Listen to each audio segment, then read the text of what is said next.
Welcome back, guys. We are finally going to be talking about, honestly, the last, I would say, good addition to this franchise. We're going to be talking about Home Alone 3. Hopefully, you guys have been enjoying the Christmas movie so far. And this is actually, I know a lot of people get a lot of, there's a lot of give and take within this franchise for Home Alone 3. Now, me personally, I love Home Alone 3. I really do. This movie is extremely funny, and I think it was the last best one in the franchise. So a lot of you guys, if you have seen it, let me know what you guys thought about it. But if you haven't, just to give you kind of a quick little rundown, we got a very young Alex D. Lenz, who played in obviously Matt Keeble's Big Move, which I remember seeing when I was a kid, and a few other movies. And what's actually shocking, it took me years to even realize this, we had a very young preteen Scarlett Johansson in this film. That took me a very long time to realize that Scarlett Johansson was in this movie. She plays as Molly, who is the older sister to Alex. And now Alex, he has an older sister and an older brother.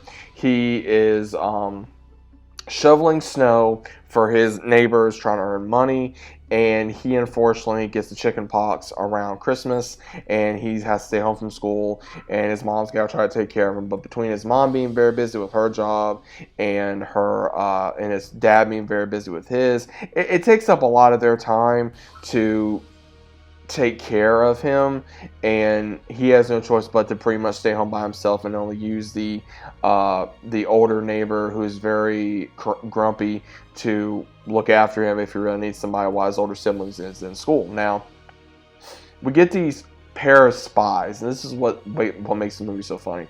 We get these international spies slash I would say heisters that go into the whole deal of pretty much getting this this chip that they're going to be using internationally, and they stick it in a toy car, and it gets accidentally taken by Alex's neighbor. And when they're finally able to go down to track down where this toy car was, they're having to search each house while everyone is at home, because as one of the ones says, it's the suburbs, no one's home during the day.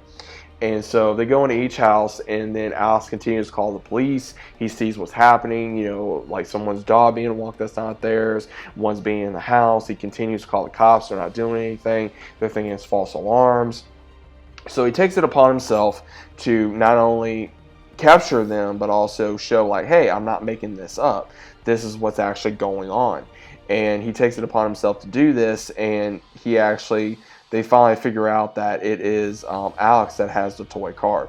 So what he does is that he gets ready to go to war with these four international criminals that they have. They basically get ready the same night, and Alex just puts them through hell, man. I mean, there are just so many scenes in here that is absolutely hilarious. There's a scene with the toy car. There's a scene where he has one of the guys go through the like a certain area of the house that's being worked on, just goes through right into a toilet. Has one of the girls in there, she just goes through a dumbwaiter where she just goes all the way down, or one of them being shot by a little fence, or marbles, or the whole getting the head knocked full of books and then weights. Like, one of my favorite lines in this film is where the one Alice, she's looking at the two other ones. She's like, "You got hit by a book?" And he's like, "Plural books, a trunk full of books, then a set of weights." He says, "They got hit twice, you dumb broad."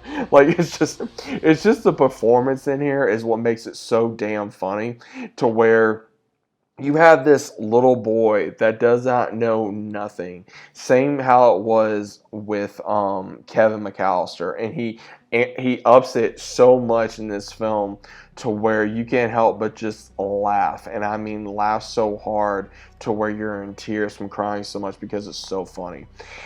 And I know, again, this movie gets a lot of mixed reviews, which I can understand why to a certain degree, because, again, a lot of people love Macaulay Culkin as the original OG, Home Alone kid, which he is. But, again, Alex kind of, amps it up a little bit more. Because, I mean, imagine you're a little boy or a little kid, and you are definitely scared of what's going to happen, and you trying to figure out what's going on. And then finally, by the end of this film, he finally captures them, and he gets however much of an award, first off. And then he gets a brand new toy car. He gets a scholarship to even become a federal agent, which is even more crazy. And then what's even more funny at the very end of the movie is how again, this kid has chickenpox throughout the entirety of the film. And at the very end of the film, all of the robbers slash, criminals, they have chickenpox while they're in lineup at the police lineup. That's what makes it so damn funny. It is like, wow, dude. So it's like, you can just imagine how funny it was, seeing this for the first time. I remember watching this all the time on VHS when I was a kid, and I'd always back it up and I'd start laughing more and more and more and more. Now, again, this in my mind, it's a classic movie. Again, some people can say no, it's not, but in my mind, it is. If you guys have ever seen Home Alone 3, definitely check it out. It is out there on DVD. You can watch it on Hulu, Disney, Stars, YouTube, whatever you want. It's around that time of year. If you guys like it, great. If not, that's perfectly fine too. Me personally, I love this film. It's a very near and dear to my heart with watching this film, because again, I laugh a lot on this, and I love it. I think it's by all means however much funny, and I get a lot of laughs out of it. So let me know what you guys think about it down in the comments down below for Home Alone 3. This is pretty much going to be the last Home Alone movie that I'm going to do a review on. I really don't remember a lot of the other film that came after there. I watched it maybe one time, and I could not stand it. It was just, it was beyond bastardizing the franchise. I think after 3, the last like 4 or 5, and the one that came out in 2021 was beyond just stupid. So I think 1 through 3 are honestly my franchise of Home Alone.